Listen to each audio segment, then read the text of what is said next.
जय जय राम हरे राम राम जय जय राम हरे जय जय जय. प्रत्येकाला प्रचिती आलेली आहे. कोणी कशासाठी नवस केला असेल, कोणी कशासाठी नवस केला असेल. भक्तिपूर्वक अंतकरणाने ज्यांनी ज्यांनी आईजवळ नवस केला त्यांचा नवस या ठिकाणी पूर्ण झालेला आपल्याला पाहायला मिळतो. आणि त्याच अनुषंगाने एकनाथ महाराज सुद्धा एका सासूनवाशी स्त्रीचं रूप घेतात आणि भगवती आईजवळ भगवंताजवळ नवस करतात. काय नवस करतात त्याचं चिंतन आपण अभंगामध्ये पाहणार आहोत. विठाला विठाला.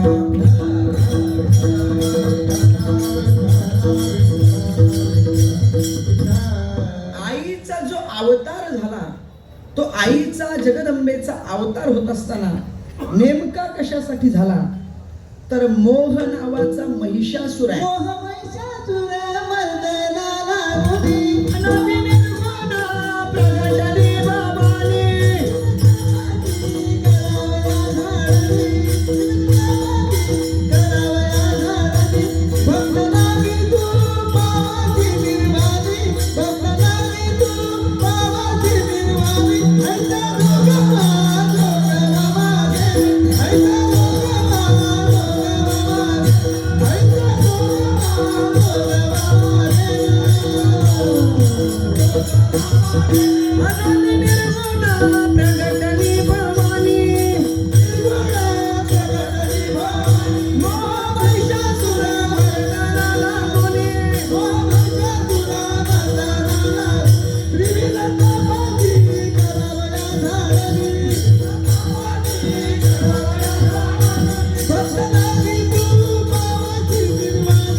प्रगटली भवानी मोह महिषासुर मर्दना लागुनी त्रिविध तापाची करावया झाडणी भक्ता लागे पावसी निर्वाणी आईचा जोगवा मागेन. अनादि निर्गुण स्वरूपाची आई प्रगट झाली.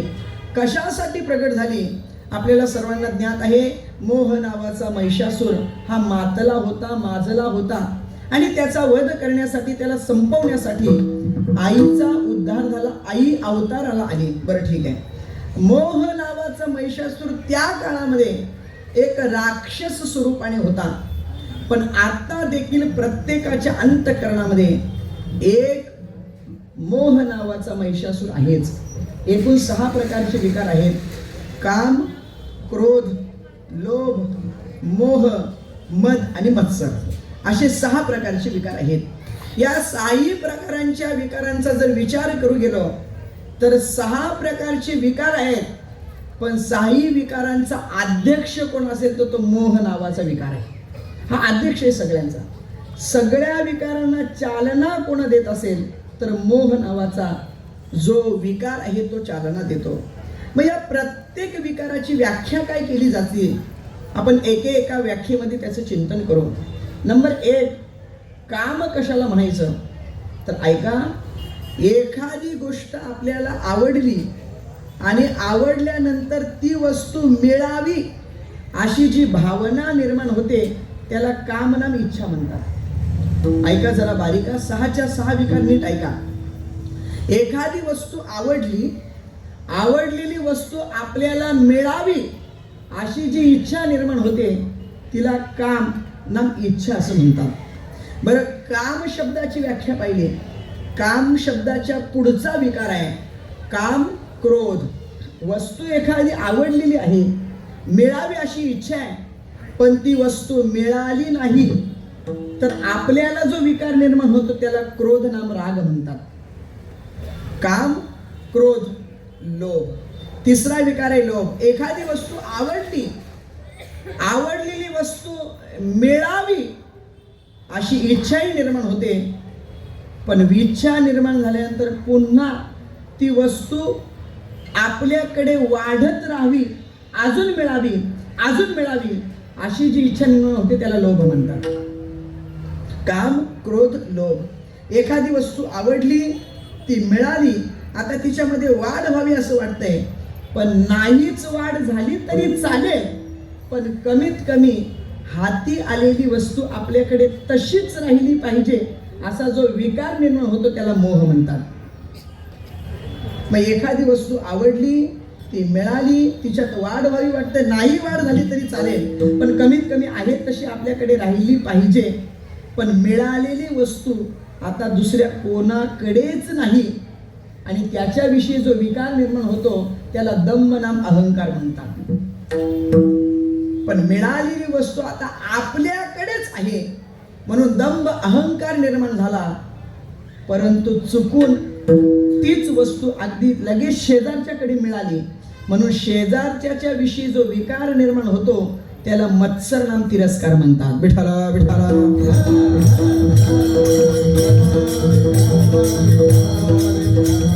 हे 6च्या 6 विकार प्रत्येकाच्या अंतःकरणामध्ये आहेत. या व्याख्या झाल्या, या व्याख्यांच्या दृष्टीने उदाहरण सांगतो ऐका.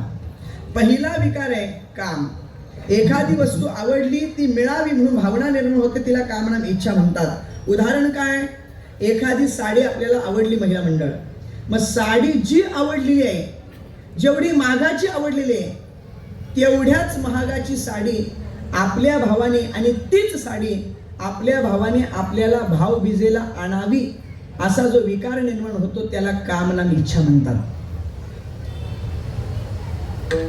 पण आपल्याला आवडलेली जी साडी आहे, भावाने ती साडी न आणता भावाने दुसरीच साडी आपल्याला आणली म्हणून भावाच्या विषयी जो विकार निर्माण झाला त्याला क्रोध नाम राग म्हणतात. बरं, आता काम झालं, क्रोध झाला, पुढचा विकार आहे लोभ. पुढल्या वर्षी भावाच्या लक्षात आलं, बहिणीने इच्छा केली होती ही साडी आणली पाहिजे, आपण नेली नाही, तिला राग आला होता. मग त्याच्या लक्षात आलं या वर्षी आता आपल्या शेतातून वडोदरा गेलेला आहे, थोडा आपल्याला आता पैसा आलेला आहे, मग आपण एक काम करू, बहिणीला जी साडी आवडते ना तीच साडी आपण तिला नेऊ. म्हणून भावाने दिवाळीच्या दिवशी तुम्हाला आवडणारी जी साडी होती, जेवढ्या मागाची होती तेवढीच साडी तुम्हाला आणली. आणल्यानंतर तुमच्या मनामध्ये इच्छा निर्माण झाली, भावाने आता दरवर्षी आपल्याला एवढीच मागाची साडी आणली पाहिजे असा जो विकार निर्माण होतो त्याला लोभ म्हणतात. पण दुर्दैवाने पुढल्या वर्षी भावाची गरीब परिस्थिती आली आणि भावाने तुम्हाला पुन्हा 15,000ची साडी न आणता त्याने तुम्हाला 500 रुपयाची साडी आणली. पण तुमच्या मनामध्ये विकार निर्माण झाला, नको का होईना 15,000ची, पण कमीत कमी दरवर्षी भावाने साडी दिवाळीला आणलीच पाहिजे असा जो विकार निर्माण होतो त्याला मोह म्हणतात.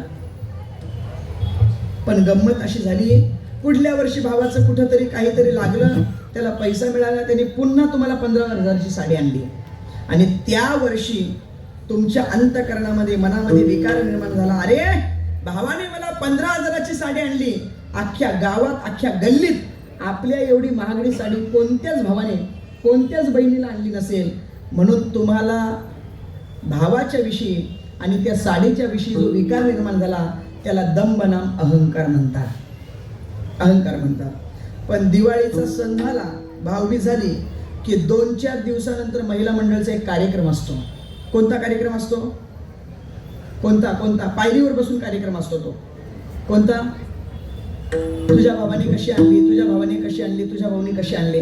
मग त्या सगळ्या साड्या आणल्या जातात, त्या दाखवल्या जातात आणि जिच्या पायरीवर बसली होती तिच्या भावाला नेमकी 15,000, तिच्या भावाने तिला 15,000ची साडी आणली होती. ती पटकन गेली, कपाटातून काढून आणली. ही बघा काय तुमच्या साड्या दाखवता, माझ्या भावाने यावर्षी मला 15,000ची साडी आणलेली. तिला अहंकार निर्माण झाला होता, दंभ उत्पन्न झाला होता. अख्ख्या गावात, अख्ख्या गल्लीत, अख्ख्या बचत गटमध्ये आपल्या एवढी महागडी साडी कोणत्याच भावाने कोणत्याच बहिणीला आणली नसेल. पण त्याच्यातलीच पटकन उठली, तिच्या घरात गेली, तिच्या कपाटामध्ये तिच्या भावाने आणलेली 20,000ची साडी पटकन घेऊन आली, त्यांच्या समोर टाकली आणि सांगितलं, अगं तुझं काय सांगते 15,000चं, हे बघ माझ्या भावाने मला 20,000ची साडी यावर्षी भावबीजेला आणली, आपल्यापेक्षा तिच्याकडे महागडी साडी निघाली म्हणून तिच्याविषयी जो विकार निर्माण झाला त्याला तिरस्कार नाम मत्सर म्हणतात. विठाला विठाला.